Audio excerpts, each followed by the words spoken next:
My name is Roland Houareau. I'm the General Manager of Industrial Relations for an international organisation currently based here in Australia. I've been with my current employer this is my 10th year.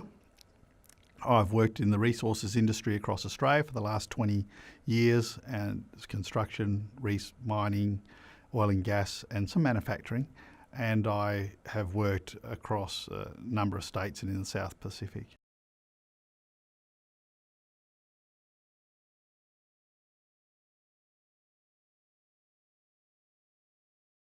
Technology is a really interesting perspective, I think, from a HR, when you look at it from the HR lens. Technology, if you look back and when the internet sort of came in, the first iPhone was only introduced in 2007. And when you look at what we use that device or similar devices for today, the impact has been significant. And it continues to be significant. It's an enabler of agile working because it provides you with a powerful tool, technology. Which then consequently provides you work-life balance, which then consequently provides you greater flexibility for time with your family. So whilst we can look at it in one lens to say it might be eroding or diminishing some roles, which I actually think it's increasing roles, it also has a lot of unintended consequences that are really positive since it's been introduced. And whilst we see, we pick up the paper or we watch the news and we see the downside of or a headline statement on a particular piece of media for that day, we don't tend to spend a lot of time thinking of all the detail and the upsides that technology does present. So the only other thing is one of the things I was talking about to the team a little while ago from a practical perspective is information overload. And how do we deal with so much information? How can we be effective when dealing with it from a HR practitioner's perspective or an IR practitioner's perspective, and also people that are in business that are receiving so much information? The demand for technology and the evolution of technology will create many opportunities. It will create new platforms for organisations to build their businesses on, go into new markets, be more innovative and efficient. Whilst that's occurring, there'll be some changes to jobs people used to do in the way they used to do them. I grew up in the wheat belt, so taking a very agricultural perspective, there's been significant changes in some ways that has opened up many markets in another way. I use that as an analogy, but also in the industry that we're in, I believe there's opportunities, forward-facing opportunities within technology platforms that will open up.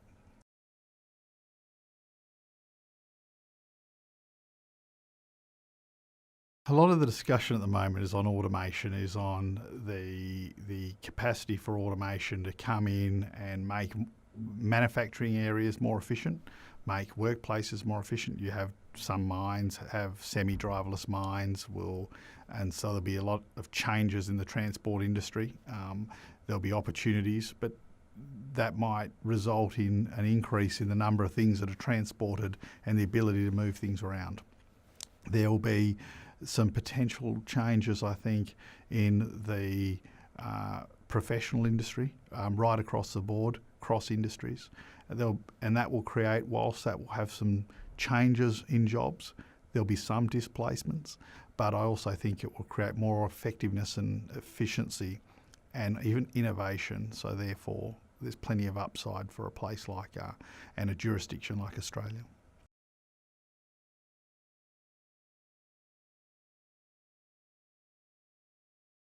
I've been saying for a while, from a practitioner's perspective, I'm one of those generations that's in the middle, and so I'm watching, been lucky enough to have worked with many of the baby boomers, and now still lucky enough to work with the people that are entering the profession and business.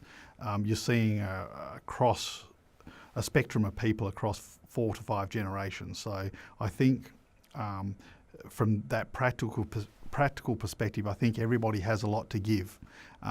We'll lose a lot with the generation that's about to exit the workforce. I think we're underestimating a little bit how much we'll lose from a practical perspective, is my view. However, there'll be new opportunities, and the developing world will create that. There's a lot of energy coming through the developing world, a lot of opportunity. The market size is significant. In the next decade, looks like being upward increase of $20 trillion in market size. So I think that's exciting, and it'll be different, but and we'll have to adapt without having to go through all the challenges that, so from a societal, education and work perspective, that the previous generations didn't have to go through. There'll be a lot of hardships that the baby boomer generation and their parents went through that we won't experience in the same way they did. So we'll have to learn some of those discipline and tenacity lessons in another way.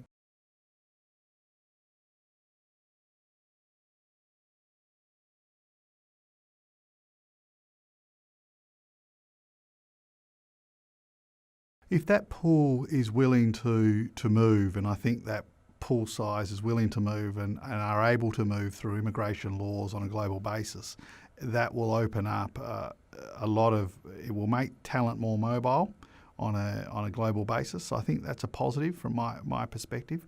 And it's no different to how the Western countries were populated many, many years ago. So if you look practically from the perspective of how business and multinational businesses have worked over the last 100 years, it's the same principles and processes, except for there's just a big pool of a group of people in the same age demographic. So I think there's some opportunities there to really move talent around on a global basis, enable talent to go into organisations and have real meaningful jobs and be part of those organisations. And the biggest thing I'm observing from a practitioner's perspective is then the ability to communicate. And the ability to communicate becomes pretty important.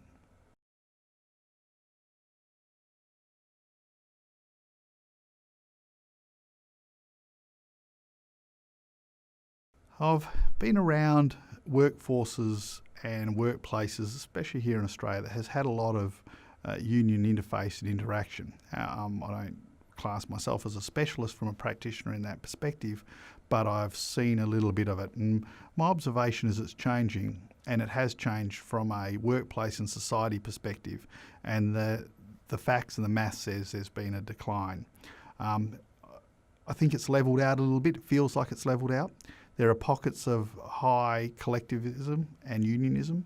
In the future, I see, whilst I'm on the employer's side, I think unions will answer this much better in terms of how their own businesses are evolving, so I respect that. But I see some unions really changing their business and becoming more efficient and effective, and the platform and the offering that they provide to potential members is changing, and I'm observing that from a practical perspective. I think some are making some inroads, and like any other businesses, some aren't as much as others.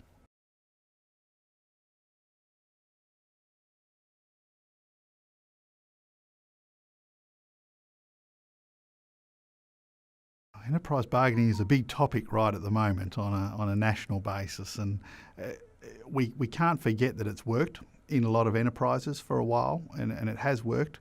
The other thing I've experienced in it, negotiating a number of enterprise agreements from a practical perspective, is sometimes it's all right to just take the good parts and leave some of the bits that you can't deal with.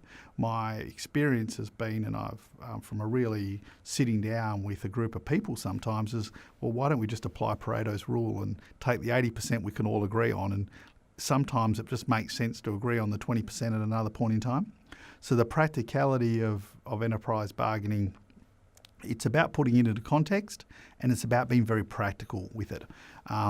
The future of it depends how practical you can be for your business and realistic. It has been my sort of experience. It's not for every business and everyone at every point in time, but it has worked for a lot of people.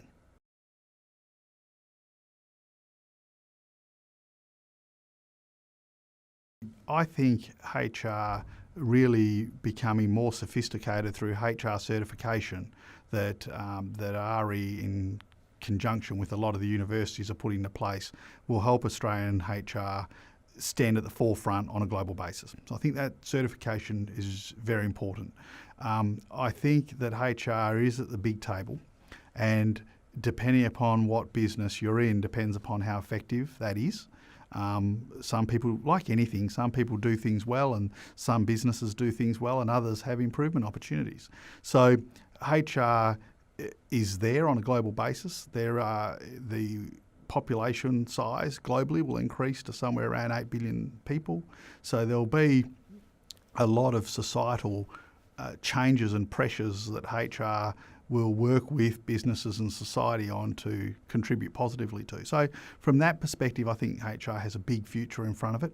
How we get skilled, get certified, stand at the forefront of business, and then can apply that is really up to all the people that are watching clips like this, and their contribution over the next decade or two, forward-facing and in front of this next group of people.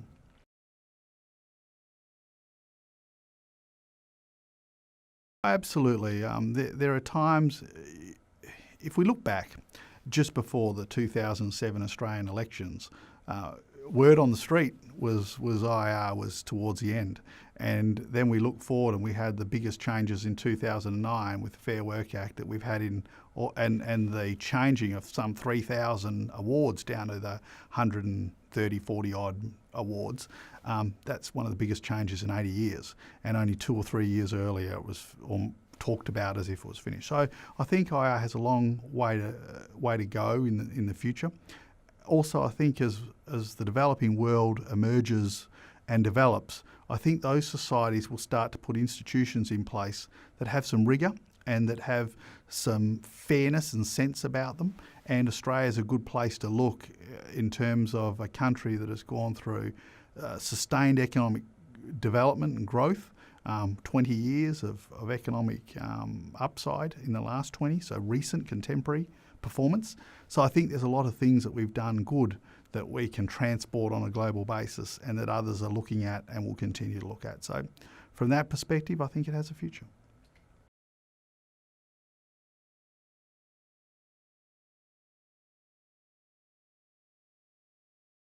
The generation that has taken business through the last 3 years has contributed a significant amount, both from a societal and a business perspective. So that's the context of my frame.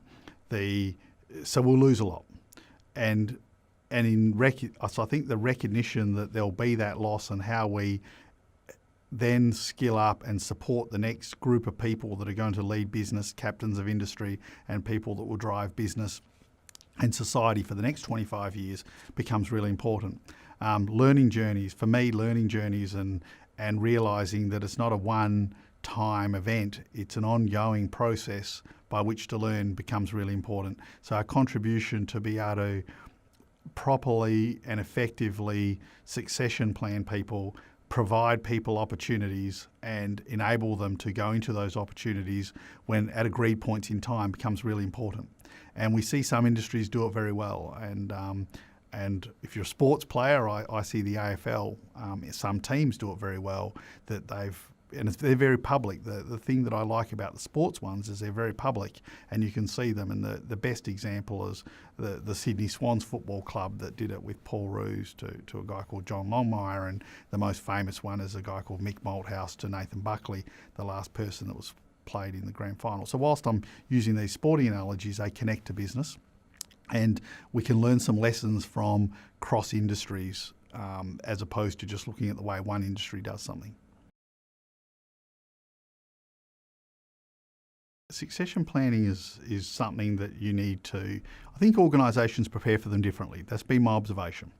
The most publicly observable ones are sporting teams, and where teams like the Sydney Swans and the Collingwood Football Club have succession planned in a very public way. So maybe doing a bit of research on those two recent succession plans of the last decade would be valuable.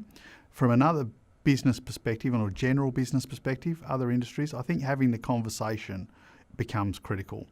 Starting to identify the high potentials, starting to identify other people in the business that are key to the business and that are core, strong performers that you want in your business. I think and then having the conversations with those people.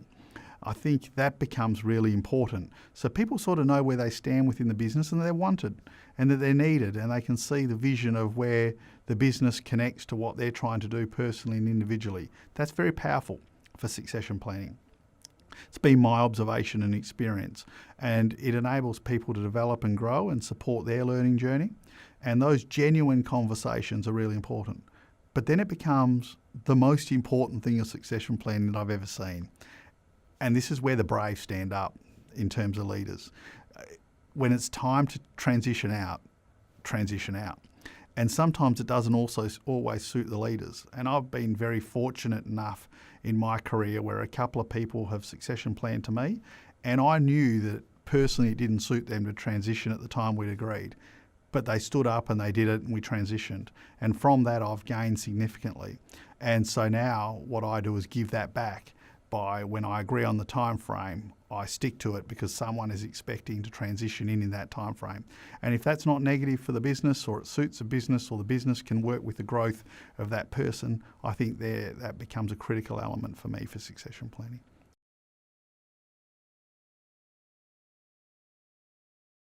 Globally, it's controversial depending upon the type of business you have and the conversation you're having. But sometimes, how do you bring in diversity without bringing in external talent? So I think there's a blend of both types of approaches. Also, what type of skills can your business actually genuinely provide people? So if your business is in one jurisdiction, in a narrow place, in a particular in a Western type of environment, and you're about to expand your business into a developing organisation in an emerging country, and your talent in your business speaks a single language, then how do you provide those people that opportunity versus candidates that might speak 4 languages, have worked on 5 continents, and are effective and have built businesses and market share on all 5?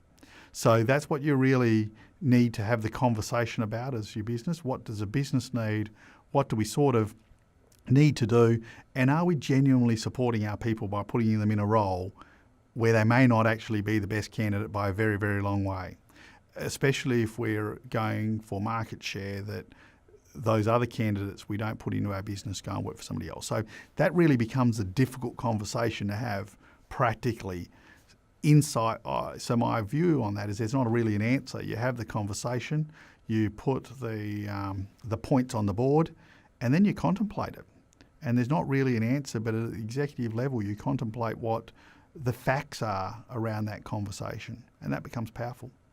And then you make your decision, and then there's still not a right or wrong answer. It depends on the business decision at the time and the context and what you're trying to achieve aligned to the organisational objective. So it's difficult, it's challenging, but in summary, having the conversation and being really honest about it is the first important step of the HR leader to introduce into the executive suite.